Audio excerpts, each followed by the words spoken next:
Oke, nama saya Raymond Harrison, saya AI Engineer di Singapura. Saya dari SMP ya, udah hidup di Singapura. Jadi nama aku William, aku sebagai perantau nomor 2. Aku sudah di Melbourne di Australia selama 10 tahun dan aku di sini sebagai project manager. Sekarang aku mau kasih tips-tips hemat ala anak-anak perantau ke Singapura. Jadi kalau misalnya mau makan yang lebih murah, jangan cari restoran. Kalau nggak bisa masak, carilah hawker center. Dimana hawker center ini sebenarnya makanannya enak juga dan murah, cuman panas aja soalnya tempatnya rada outdoor, nggak ada AC ya. Kagetnya ya, beberapa hawker center di Singapura ini mereka dapat Michelin star, tau nggak? Oh iya, Koko di sini tuh dulu pernah di City ada tempat tuh buka mirip hawker center. Cuman harganya mahal juga, bukan kayak harga hawker. Ada tuh yang Uncle apa chicken hot soy chicken something gitulah. Itu dapat Michelin star. Kau coba ya, lumayan enak sih, cuma makannya masih pakai kertas. Di sana harganya tahu berapa? Ya, ntar Koko jelasin lagi. Dan itu restorannya sudah tutup. Kenapa? Soalnya hawker nggak laku di sini. Oh ya? Itu kurang lebih 5 tahun yang lalu lah. 5-6 tahun yang lalu. Silahkan kalau mau nonton video selanjutnya kita bakal bahas living cost di Australia ya. Kenapa hawker ini makanannya bisa sampai enaknya segitu? Karena mereka ini satu stall di hawker ya. Mereka bergeneration cuman masak satu dish gitu. Hawker ini hawker kway teow yang mereka berpuluh-puluh tahun sampai kakeknya mati pas daun ke anaknya, resepnya masih sama. Jadi resep mereka tuh udah diolah bertahun-tahun, berdekade-dekade sampai jadi enak. Jadi ya karena itu kadang hawker makanannya bisa enak banget dan harganya murah. Atau kalau misalnya mau makan yang lebih murah, kita bisa masak sendiri ya. Masak sendiri pastinya jauh lebih murah.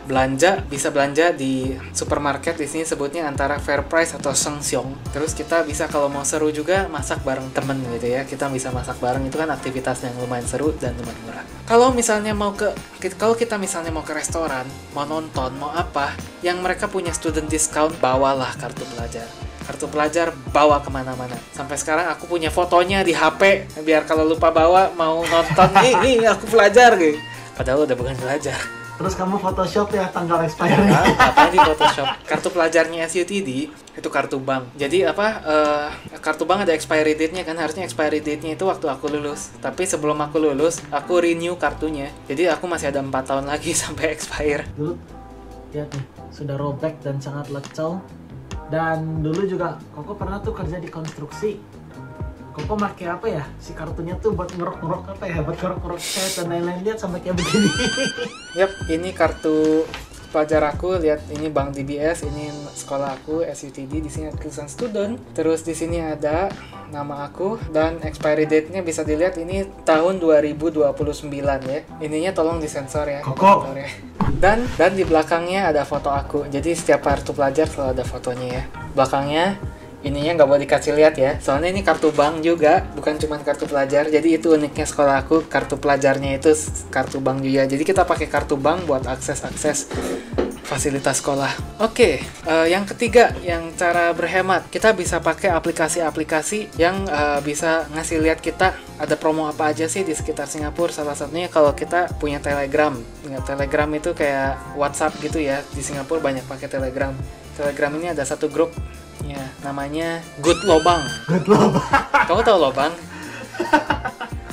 Enggak, lobang kan bolongan. Iya, tapi kalau di bahasa Singlish, lobang itu kayak source gitu, kayak inside information ya, sebutnya lobang. Kalau misalnya kita mau cari tempat bikin baju yang murah ya, do you have lobang for this gitu. Jadi ada Good Lobang ya. Itu tempat dimana mereka bisa sharing, ada promosi-promosi apa aja. Atau dulu aku sama teman aku download aplikasi ini namanya Burple. Burple ini kalau kita subscribe berapa dolar per bulan gitu ya, kita bisa dapat banyak promosi. Kita dapat banyak voucher lumayan itu. Tapi aku udah nggak pakai lagi. Oke, selanjutnya kita kemana-mana kalau bisa bawa botol minum ya. Di sini air mahal. Jadi air sama Coca-Cola kadang bisa lebih murah Coca-Cola di sini. Sebotol air kayak gitu tuh mahal. Minum air keran lah di Singapura. Ya makanya di sini air keran tuh aman untuk diminum ya. Jadi kemana-mana kalau mau bawa botol minum, bawa air itu bisa lumayan menghemat. Kalau kita mau beli barang, kita bisa beli barang second hand. Kalau mau cari barang second hand itu ada di Carousel, kita tempat namanya. Carousel itu aplikasi kayak Bukalapak gitu ya, kayak Tokopedia tapi versi buat barang bekasnya gitu. Di Singapura ini aplikasi yang orang Singapura pakai,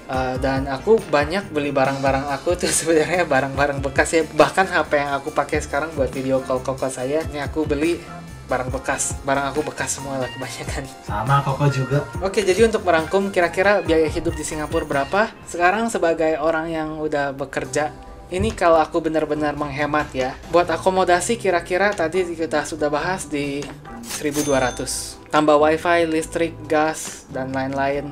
Anggap kita di 150.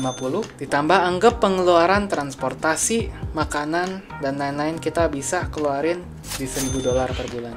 Jadi di total-total ini cacing.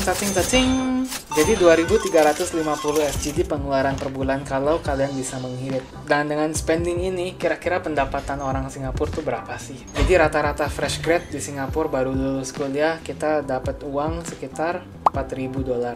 Jadi kalau dihitung-hitung, kita bisa, kalau kita pinter-pinter spendingnya, kita bisa lumayan saving ya di sini ya. Asal kita nggak spend secara impulsif. Dan di Singapura itu ya, kalau kamu salah langkah dan kamu invest atau kamu membeli sesuatu yang seharusnya kamu nggak beli, sesuatu yang seharusnya kamu nggak perlu lah dan kamu beli, itu duitnya hilangnya cepat. Iya, di Singapura. Jadi, meskipun gaji kamu gede, cuman kamu nggak tahu tuh kamu spendingnya lumayan impulsif lah. Kalau kamu lumayan impulsif dan kamu tidak berhati-hati dengan apa yang kamu spending, duitnya hilangnya cepet. Kalau lulusan SMA ya itu beda cerita. Nanti kita bisa ngomong student life di Singapura ya, di podcast selanjutnya. Koko mau nanya, itu kan fresh grad dalam STEM skill. STEM skill tuh kayak matematika, fisika, kimia, fresh grad in general. Pelajaran-pelajaran in general. Jadi kalau misalnya kamu ngambil trade school, jadi carpenter atau nggak jadi apa ya, hospitality di restoran atau kayak gimana, itu gimana?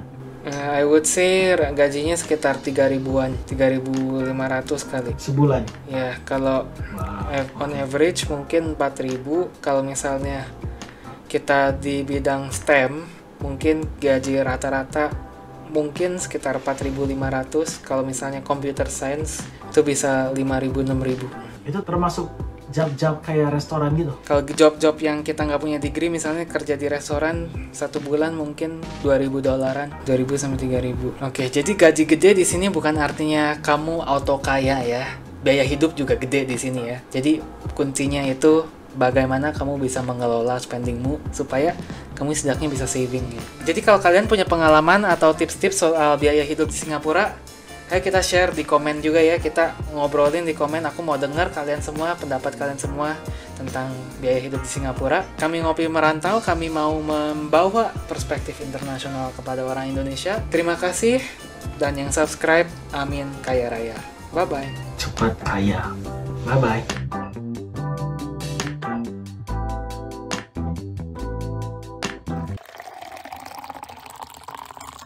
Hey, jangan skip dulu video ini. Percaya nggak kalian kalau aku bisa bikin kartu ini melayang ya? Kalau aku bisa, kalian harus janji subscribe ke channel-channel kami dan tonton video kami yang lainnya ya. Ayo kita lihat. Hey, melayang beneran ini. Sesuai janji.